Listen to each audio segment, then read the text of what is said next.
Welcome back to the John Krasinski Show, our Timberwolves and NBA show at TalkNorth.com. We're going to try something new during this playoff run. We'll still do our full-length normal shows early in the week and get them out to you. Occasionally when we can and when we think there's demand for it, we'll do a bonus quick hit show just to keep you updated. So today's show, last show, we wrapped up the Denver series. We looked ahead a little bit, but a lot of it was about, Wolves issues. This show is specifically going to be a preview of Game 1 and the Dallas series. John Krasinski, of course, star of the show from The Athletic. I'm Jim Suhan from Star Tribune. Brandon Morton is our producer.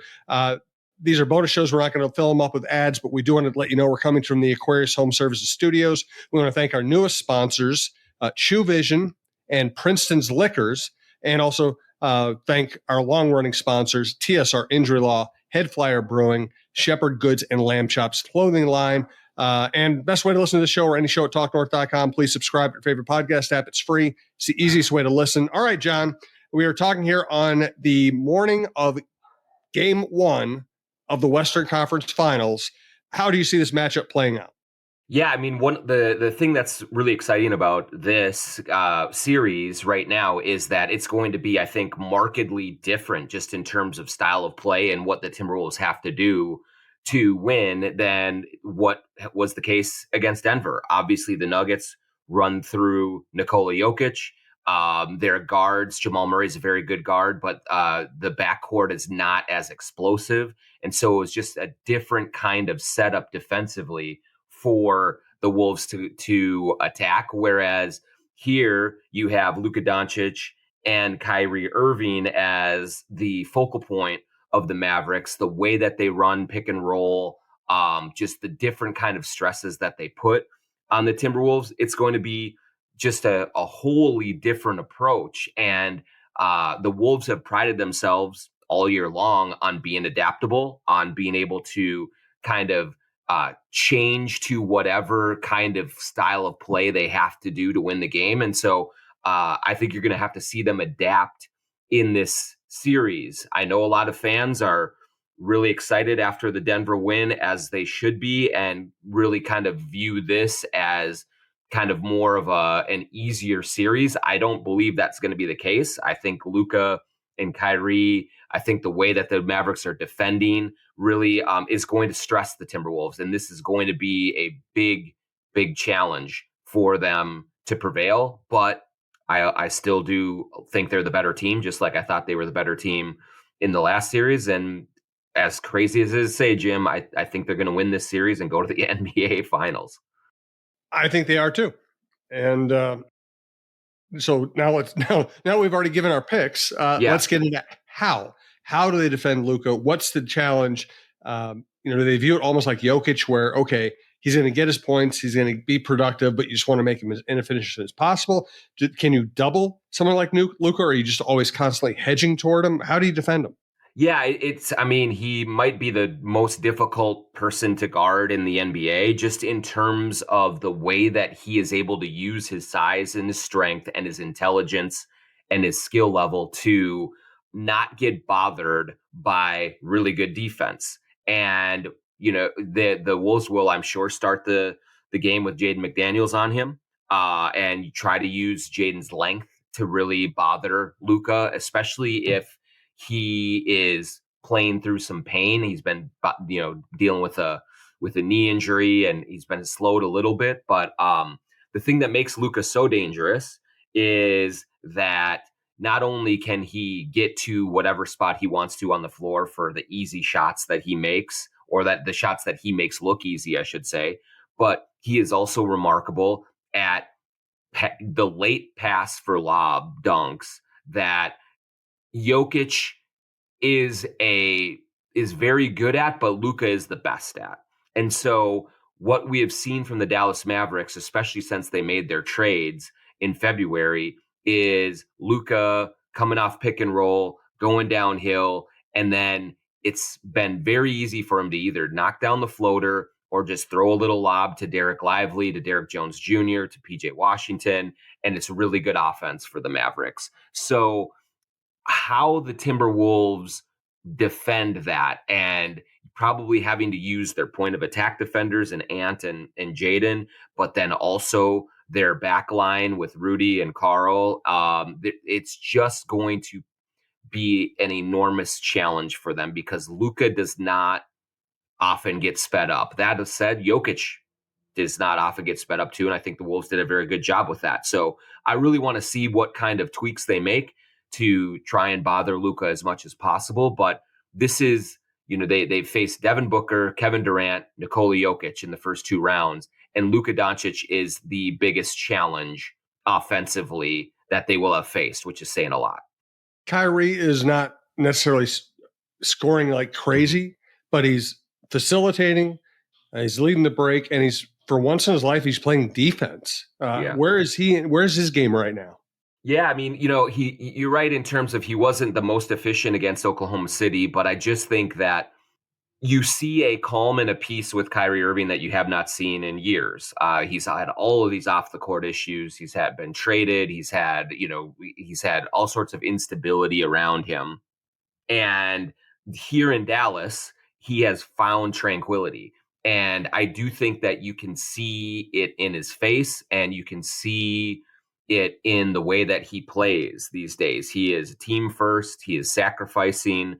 He is doing whatever it takes to win. And Kyrie Irving, whatever anyone wants to think about these last several years and kind of how polarizing he has been, he is a remarkably talented player. And so when you look at this Mavericks team, their second option is much better than the Nuggets' second option. I know Jamal Murray has had big playoff moments and has been proven that way, but I would fear Kyrie Irving much more than I would fear Jamal Murray. And so how he plays off of Luka, his ability to break down the defense and get to the basket and finish at the rim is second to none. And that's what makes the Mavericks so difficult is they have secondary playmakers on the floor for them, whereas the Nuggets essentially had one and a half.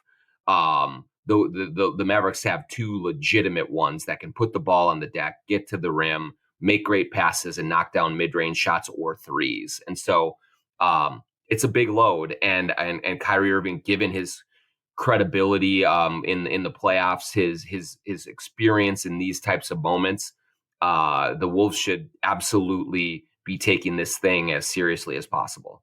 Seems to me that PJ Washington could be a key too. He's the kind of guy who can kill you from 3-point, or he can be pretty invisible. I think if they can find a way to guard the guards and not let PJ take advantage of that by making threes, I think they have a big advantage. It's a great point, Jim. One of the reasons that they dispatched the Thunder as quickly, or not, it won 6 games, but it was a pretty definitive Dallas series. And it is because PJ Washington and Derek Jones Jr., two mediocre shooters in general, shot the lights out from 3. Because, as we saw in the Nuggets series, Michael Porter Jr. didn't knock down shots. Aaron Gordon was hit and miss. Several of their players were very inconsistent with their shooting, and they got open looks because of the 2-man game with Murray and Jokic. And a lot of times the Wolves dodge bullets by them missing good looks. The Wolves need PJ Washington to shoot like PJ Washington and not like Kevin Love. They need Derek Jones Jr. to shoot like Derek Jones Jr. and not Karl Anthony Towns.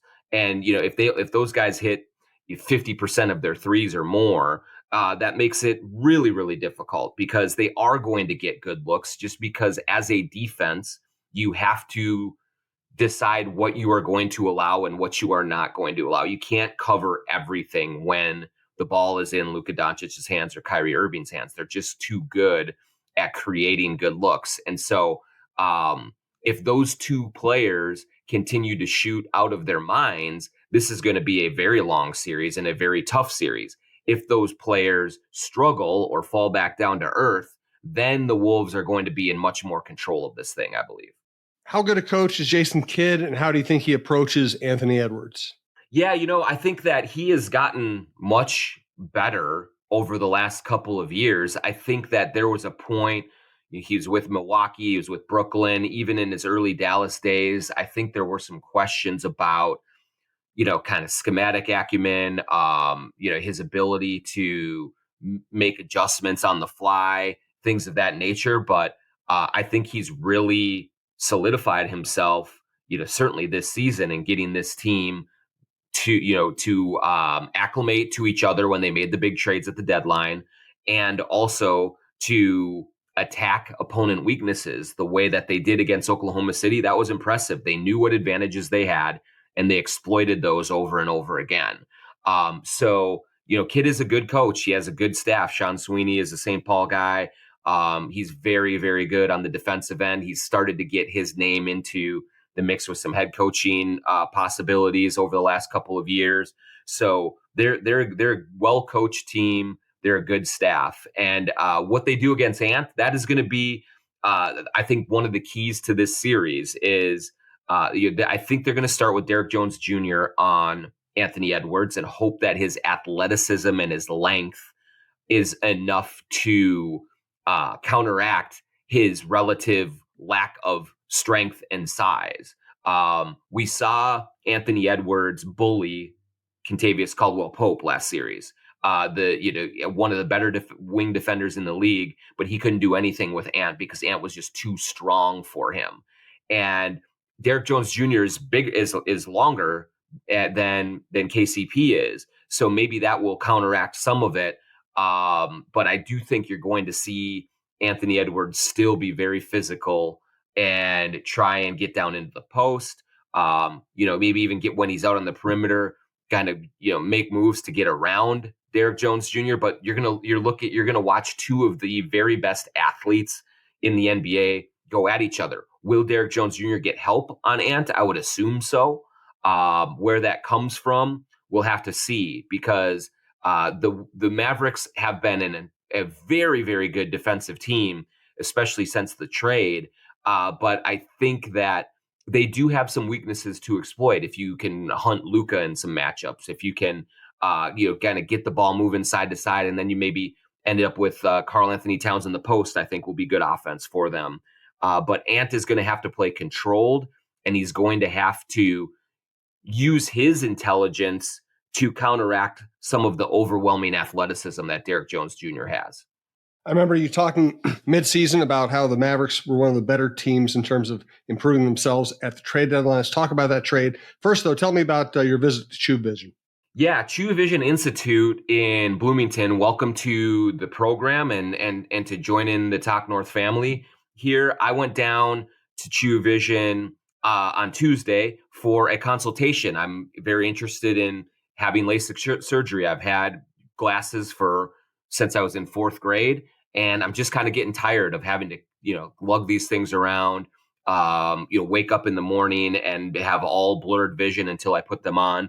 And so I went down to True Vision Institute, and they took me through an incredibly extensive testing evaluation protocol that I'm telling you is so well organized. You go in and you go station to station with very friendly service, very friendly doctors that kind of educate you on the situation, on what options are available to you, and really give you good care. And so I went in there. It was an hour and a half or so of consultation. We talked things over, determined that I was, in fact, a good candidate for LASIK. And so after the playoffs are over, hopefully in a month and a half or so after a championship parade, I'm going to go into True Vision and get LASIK surgery. I highly recommend going in there. If you have any questions about it, just go in for a consultation. Check it out, True Vision Institute in Bloomington. They will take great care of you.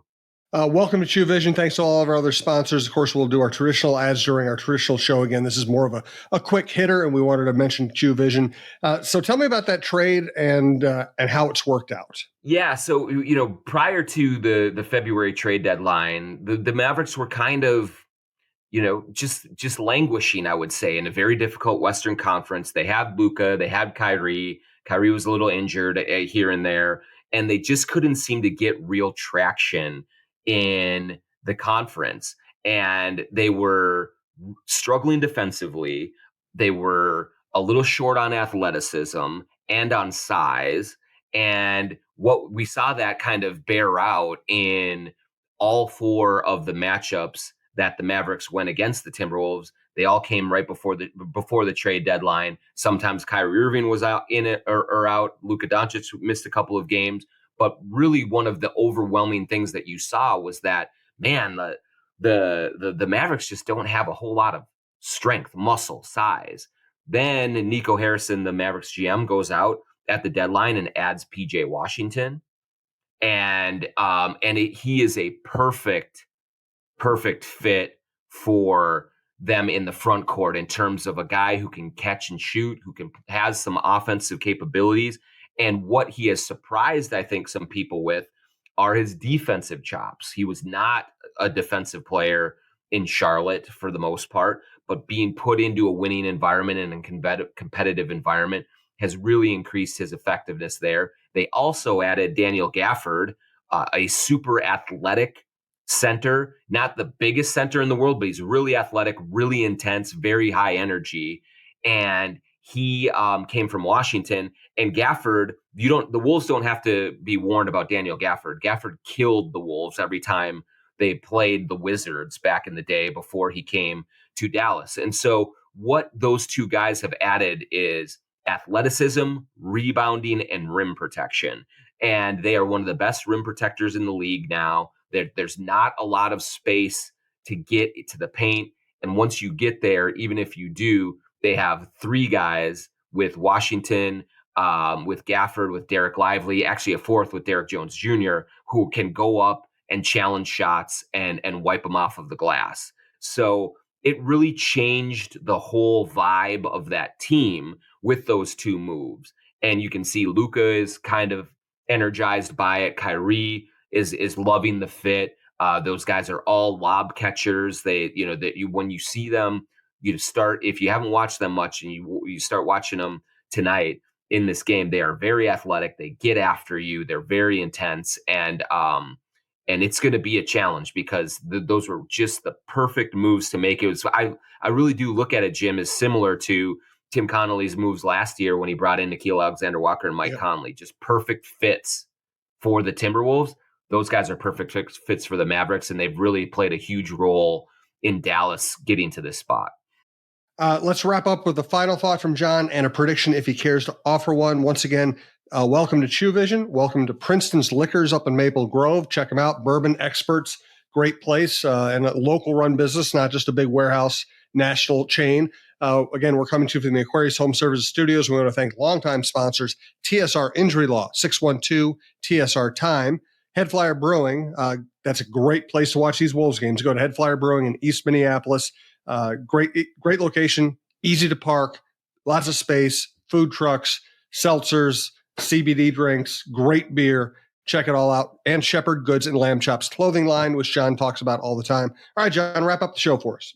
Yeah, just, from a big picture perspective, I hope everyone's just having fun, man. I will say, as a longtime documenter of this team, I really wondered if we would ever get to this point. Like you're following this team, you're seeing moves made and moves not made, all over the years, hirings and firings, and trying to love this game, this league, and really enjoy professional basketball the way that I did. I always wanted Wolves fans to be rewarded, but I will be completely honest with you. There have been plenty of times over the last 20 seasons where I thought I didn't even kind of grasp the concept of still working right now at this stage of the playoffs, and thinking about going to game 1 of the Western Conference Finals, and going home and sleeping in my own bed. I mean, that's what that's what Wolves fans, so many of them who are local, are going to do tonight. And to think about the atmosphere in that arena, to think about a team that legitimately can say they can win a championship. I think you always wondered what it would be like. Now we're going to find out what this really feels like. And so there's going to be nerves. There's going to be energy tonight. I hope everyone allows themselves to just stop and smell the roses for a minute and think of how far you all have come to get to this point. It's going to be awesome. And I just can't wait to see what the heck happens in this series. Great stuff from John. Thank you to John. Thank you to our producer, Brandon Morton. Again, check back in early next week for our full-length show. We'll continue to do some quick hit shows in between our larger shows. And the best way to get all of it is subscribe to your favorite podcast app. Then you don't even have to go looking for it. It'll just arrive in your email box. That's the best way to do it. So thanks to all the sponsors. Thanks to all of our listeners. We'll talk to you soon.